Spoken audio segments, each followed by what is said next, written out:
Starting in macOS, you can schedule an email to automatically send later in the Mail app on your Mac.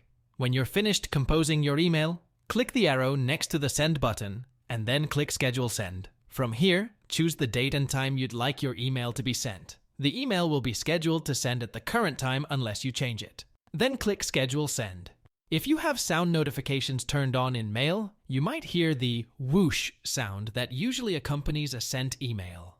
You can find your scheduled emails by clicking Scheduled in the sidebar. To review an email before it goes out, just click it.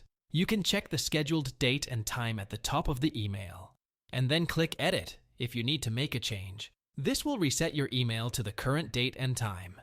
You can reschedule it and click Schedule, or you can click Cancel to revert back to your previous selection. Written, scheduled, send. For more helpful tips like this, subscribe to the AIM Apple YouTube channel.